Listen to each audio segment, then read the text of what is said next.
call me a god. Everyone welcome back to the channel. आइए देखते हैं कल हम निफ्टी और बैंक निफ्टी को किस तरह से ट्रेड कर सकते हैं। तो बात करें अगर आज के मार्केट की, तो आज बैंक निफ्टी में थोड़ा हमें बैंक निफ्टी थोड़ा बुलिश था इन कंपैरिजन तो निफ्टी। अगर हम निफ्टी को देखो तो निफ्टी में बहुत ज़बरदस्त सेलिंग है, लेकिन बैंक निफ्टी ने थोड़े अपने आप को होल्ड किया था। मार्केट खुलते साथ ही एक बड़ा रेड कैंडल हमें देखने को मिला और उसके बाद धीरे धीरे करके मार्केट नीचे की तरफ गया और अराउंड 11 बजे के आसपास मार्केट साइडवेज आने लगा और ऑलमोस्ट साइडवेज ही क्लोज हुआ। थोड़ा सा पंप इसमें आया, लेकिन बहुत ज़्यादा डिफरेंस यहाँ पे था नहीं। तो आज का दिन अगर आप एक ऑप्शन सेलर हो तो आपको बहुत अच्छी प्रॉफिट होगी, क्योंकि मार्केट खुलते साथ ही क्या है, खुलते साथ ही यहाँ पे फॉल आने लगा और मार्केट इस एरिया तक आया 11 बजे और उसके बाद एक कंप्लीट साइडवेज हो गया। अगर आपने इसके नीचे की पुट सेल किए होंगे या फिर ऊपर के कॉल्स कहीं भी सेल किए होंगे तो आपको अच्छा खासा प्रॉफिट हुआ होगा। तो कल हम किस तरह से ट्रेड कर सकते हैं, अगर आप डेली चार्ट पे देखो तो यहाँ पे हमें एक नेगेटिविटी देखने को मिल रही है। मार्केट ऊपर या नीचे है, एक एम पैटर्न की तरह यहाँ पे एक फॉर्म हो रहा है जो कि अभी तक ब्रेक नहीं हुआ है, लेकिन हो सकता है आने वाले दिन में हमें ब्रेक होता हुआ दिखे। तो यहाँ पे जो है स्टॉप लॉस थोड़ा टाइट रखे। अगर आपको फिलहाल बाइंग करनी है तो बाइंग का जोन यहाँ पे नहीं है। हो सकता है मार्केट यहाँ पे नीचे नहीं टूटे लेकिन साइडवेज जाए, लेकिन यहाँ पे फिलहाल बाइंग की पावर हमें यहाँ पे देखने को नहीं मिल रही है। तो यहाँ पे बाइंग के सिनेरियोज मत खोजिए, ट्राई करिएगा मार्केट में एक साइडवेज मूवमेंट के लिए ही आप प्रिपेयर हो। अगर फॉर एग्जांपल आप पोजिशनल ट्रेडर हो तो आप क्या कर सकते हो, 53,500 के ऊपर के जो कॉल्स है वो सेल करके रख सकते हो। और मार्केट जब यहाँ से ऊपर की तरफ धीरे धीरे निकलेगा तो यहाँ के लोअर एरिया के जो पुट्स है अराउंड 51,500 या 52,000 उसको आप सेल करके यहाँ पे अगले हफ्ते के लिए हेज बना सकते हो। लेकिन फिलहाल के लिए एक दो दिन वॉच आउट करना कि किस तरह से मार्केट मूव कर रहा है। अगर इसको ब्रेक करते हुए फिर से मार्केट नीचे की तरफ यहाँ पे एक मूवमेंट देता है तो यहाँ पे स्ट्रैंगल का सिनेरियो नहीं बनेगा और यहाँ पे हमें एक डायरेक्शनल मूव मिलने लगेगा। तो बात करें कल के ट्रेड की, तो कल हम क्या कर सकते हैं, कल हम ये एरिया मार्क कर सकते हैं विच इज़ अराउंड 51,900 से 52,000 का जो एरिया है वो यहाँ पे बहुत इंपॉर्टेंट हो जाएगा, क्योंकि मार्केट में ऑलरेडी यहाँ पे मार्केट ऊपर गया था, 52,000 सपोर्ट लिया, फिर ये उसी एरिया में आ चुका है। तो अगर मार्केट एक दो बार और यहाँ पे आया, लेट्स से फॉर एग्जांपल कल के दिन ऊपर गया और उसके बाद धीरे धीरे करके इसी एरिया में घूमता रहा, तो यहाँ पे जो 52,000 का जो सपोर्ट है वो बहुत वीक हो जाएगा और यहाँ पे हमें ज़्यादा बाउंस बैक देखने को नहीं मिलेगा और मार्केट धीरे धीरे करके नीचे की तरफ निकल जाएगा। यहाँ पे थोड़ा सा रिवर्सल आया है एंड ऑफ द डे, लेकिन मुझे नहीं लगता बहुत ज़्यादा यहाँ पे सर्वाइव करेगा मार्केट धीरे धीरे करके साइडवेज जाएगा और यहाँ पे नीचे की तरफ टूट जाएगा।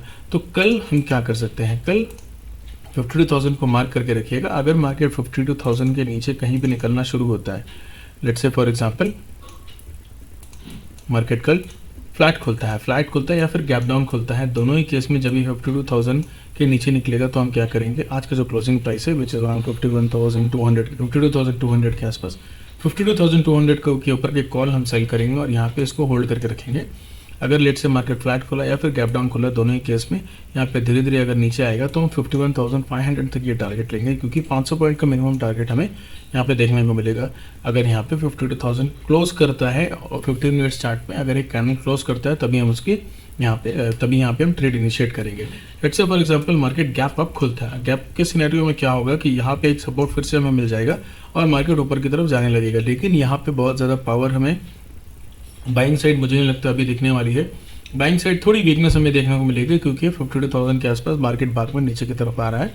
तो यहाँ पे जो बाइंग के साइड है वहाँ ज़्यादा बुलिश मत होइएगा, ट्राई करिएगा थोड़ा क्वांटिटी बाई करें, लेकिन बहुत ज़्यादा एग्रेसिव मत होइएगा। Let's say for example market कल गैप अप खुलता है अराउंड 52,400 के आसपास खुलता है। यहाँ पे खुलने के बाद अगर ये ऊपर की तरफ जाता है तो मैं क्या करूँगा, आज का जो क्लोजिंग प्राइस है उसके नीचे के पुट सेल करूंगा और यहाँ पे उसको होल्ड करके रखूंगा एक टाइट स्टॉप लॉस के साथ। कहीं भी मुझे लगता है मार्केट एक रिवर्सल ले रहा है तो यहाँ पे मैं उसको निकाल दूंगा। यहाँ पे मैं ज़्यादा देर तक होल्ड नहीं करूंगा। बट अगर मार्केट नीचे की तरफ निकलना शुरू होता है और 52,000 ब्रेक करते हुए नीचे की तरफ जाता है, 51,900 तक पहुँच जाता है, तब मैं क्या करूँगा, इस 52,200 के ऊपर के जो कॉल सेल करूँगा उसको होल्ड करके रखूँगा।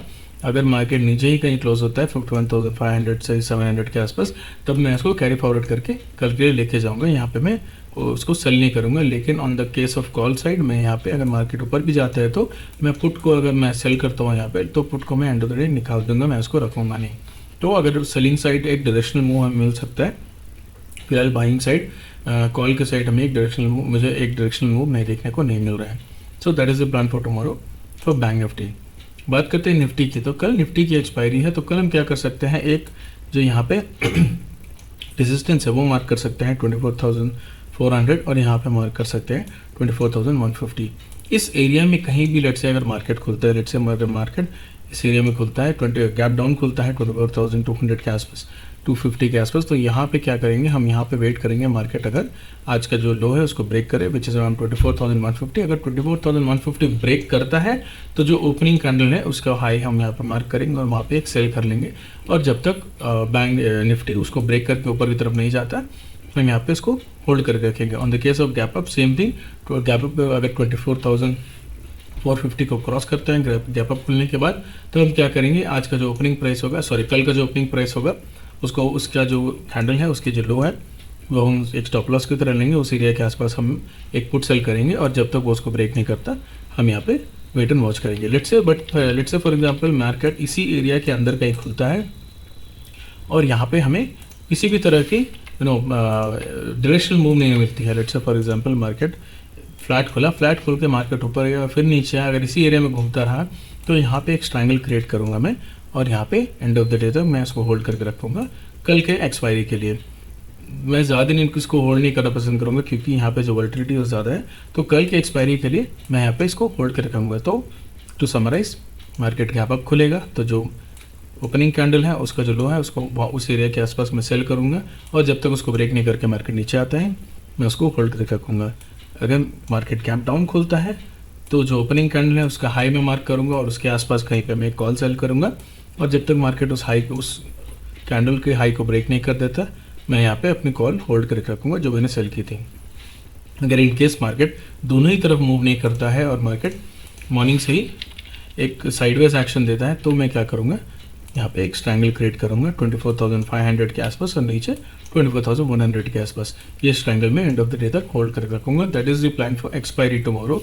ये लॉन्ग टर्म के लिए नहीं है, धीरे धीरे अगर आप होल्ड करके रखना चाहते हैं या फिर आप नेक्स्ट वीक की एक्सपायरी ट्रेड करना चाहते हैं तो ये बाइंग के सिनेरियो में काम नहीं आएगी। This is only for selling. अगर आप बायर हो तो यहाँ मुझे नहीं लगता कल के दिन आपको निफ्टी में ट्रेड करना चाहिए। So that is the overall analysis for tomorrow. अगर आपको इस तरह के एनालिसिस अच्छे लगते हैं तो please do subscribe to this channel. Thank you.